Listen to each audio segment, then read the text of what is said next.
My name is Rob Hudson. I'm Tampa born, bred, and raised with deep roots in the community. And today we have something different and special for you. I'm here at the award-winning Big Ray's Fish Camp, a local favorite spot for Tampa's freshest and tastiest seafood. Founded by my good friend, Chef Nick Cruz, who spent most of his childhood fishing with his grandfather, something I can definitely relate to. Big Ray's is one of the few places in the area that still radiates a true Tampa vibe. Thanks for allowing us to come down here today, man, doing something a little different with the content that we're putting out. I really appreciate it, man. Yeah, it's obvious that you're living the dream right now, doing really well with your baby, Big Ray's. Restaurant ownership is a dream for a lot of people, but most don't execute and make their dream into a reality. So I want to ask you, when was it that you knew that this was your calling? Let me start by saying thank you for coming. And I appreciate you you coming to do this. And I'm a restaurant guy, through and through. It's all I've ever done. I didn't really choose this business. This business chose me. So I've always been a cook. I've always been passionate in the kitchen. So I knew at a very young age, maybe 15 or 16, that this is probably where I belong. It took me a while to get here, where I am, but I knew at a young age that was my passion and what I enjoyed doing. I got you. And I know you've spent a lot of time in the kitchen. Where'd you get your start? Man, I started all over town, but I at 16, I started in working Demi's Market, slanging pizzas at a Demi's Everybody knows Market. that, but I know that place very well. Yes, so that's a little place in Ybor. It's a Tampa family. It was a staple, like a late night pizza staple. Sure.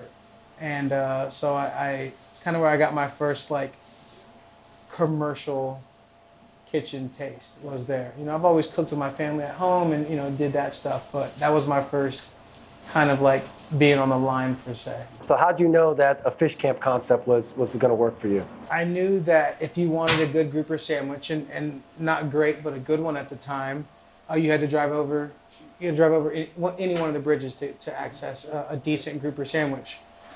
So essentially, I knew that if I could produce a good grouper sandwich every single time and put it in South Tampa, I could eliminate some of that back and forth travel to go over there and get a grouper sandwich. You could just come here and grab it from me. And that's kind of what happened here.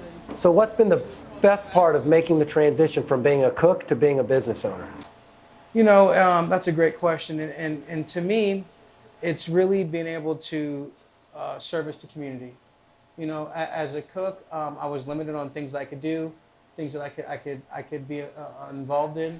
As the owner, I can get involved in a lot more stuff, be more of a community activist, be here to produce meals for the community, really put my best foot forward, and show my abilities off at what I do. Nice. And as delicious as that grouper sandwich that I had today that you made was, I think it's the best one I've ever had, literally.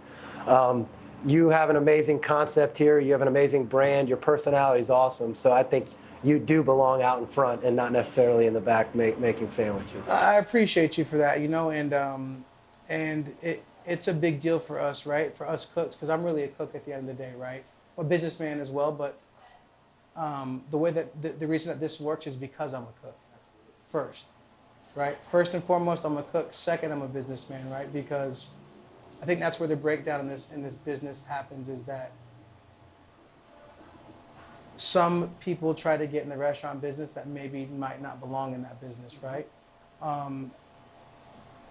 And some people completely understand this business and they thrive in the business. So that's a difference. I'm a true to heart restaurant person. Yeah, and I remember something you told me years ago when you were already having some success, but hadn't had the growth that you have had in recent years, was that you just focus on having quality product that you continue to put out. And I think it speaks for itself. And the fact that you have a long line in here every single day is proof of that.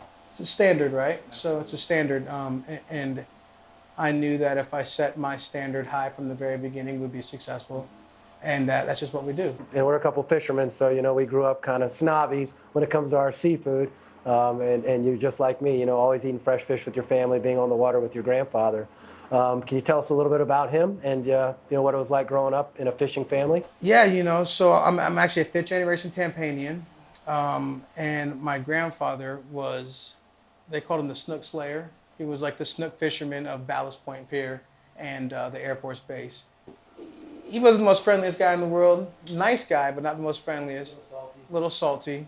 Loved to fish though, right? That's where his heart was. So I remember as a kid just getting dropped off at the pier with my grandfather and spending hours and hours fishing and then bringing home that fish and my abuela or my mom, my grandfather would fillet it out, but then my mother or my grandmother would really turn that fish into something special. So if you could give one piece of advice to someone like yourself who's passionate about food, passionate about cooking, and has the dream of opening up a restaurant, what would that piece of advice be? The real answer is this.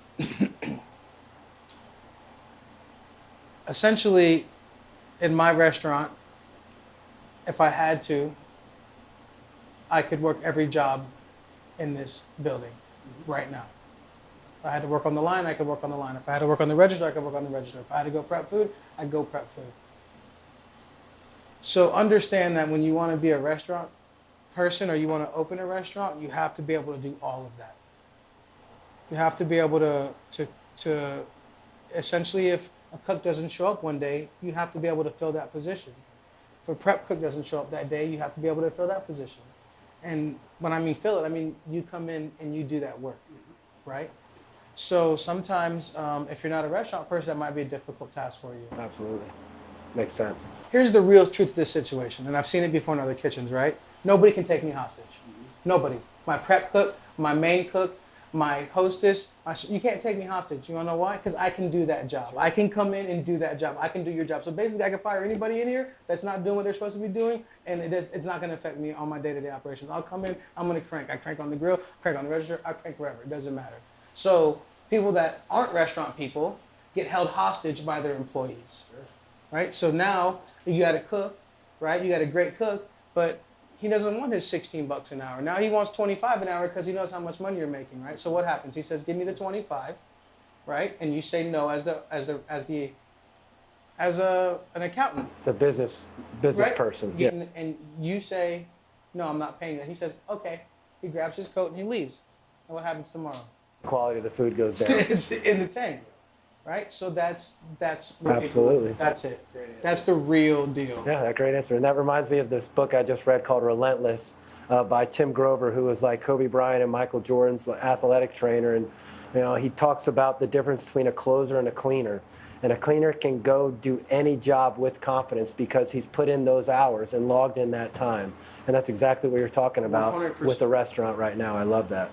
100%. That's awesome. I want to thank you, Nick, and super proud to be your friend, to call you a friend, but also of the work that you've done, and how deeply you are involved in the community and how your brand is continuing to grow. I wish you nothing but continued success, and I can't wait to have a front row seat to see it all. Hey man, likewise, and we really appreciate you guys.